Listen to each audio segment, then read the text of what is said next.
নমস্কার বন্ধুরা, আজ আপনাদের সঙ্গে মসুর ডালের রেসিপি শেয়ার করব। মসুর ডালের ভর্তা। তার জন্য ভিডিওটা সবাই দেখতে থাকুন। এখানে আমি জলের কড়ার মধ্যে জল দিয়ে দিয়েছি, আর 1 চামচ হলুদ, 1 চামচ নুন দিলাম। আর এখানে 100 গ্রাম মতো মসুর ডাল নিয়েছি।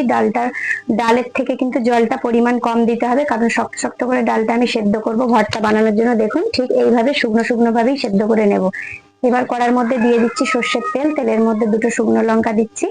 লঙ্কা দুটো লাল লাল করে ভাজতে হবে। আপনারা ঝালটা পরিমাণ মতো দেবেন। আমি এখানে 2টো শুকনো লঙ্কা ভেজে তুলে নিলাম। আর দিয়ে দিচ্ছি ওই একই তেলের মধ্যে 2টো বড় বড় করে কুচি করে রাখা পেঁয়াজ। পেঁয়াজটাও লাল লাল করে ভাজতে হবে। পেঁয়াজটা ভাজা হয়ে গেছে, এবার পেঁয়াজটা তুলে নিলাম। ওই তেলের মধ্যে আবার দিচ্ছি 5-6 কোয়া রসুন, কারণ রসুন ছাড়া কোনো ভর্তাই সম্পূর্ণ হয় না। রসুনটা আবার লাল লাল করে ভেজে নিয়ে রসুনটা তুলে নিলাম। এবার কড়াইয়ের মধ্যে 2টো ডিম ফাটিয়ে দিয়ে দিচ্ছি। আমি কিন্তু ডাল অনুযায়ী ডিম দিচ্ছি।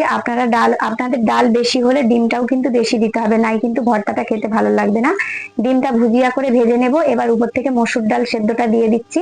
এবার ওই ডিমের ভুজিয়া আর মসুর ডাল সেদ্ধটা খুব ভালো করে কড়ার মধ্যে নাড়াচাড়া করে নিতে হবে, ঠিক এইভাবে। দেখুন, এবার আমি তুলে নিয়েছি। এবার সমস্ত মিশ্রণ এবার মেখে নেওয়ার পালা। এর সাথে একটু ধনেপাতা কুচি দেব।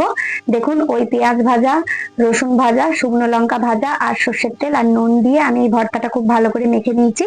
আর উপর থেকে কুচি করে রাখা ধনেপাতা দিলেই একদম মসুর ডালের ভর্তা রেডি। গরম গরম ভাতের সঙ্গে আর কিছুই লাগবে না এটা হলে।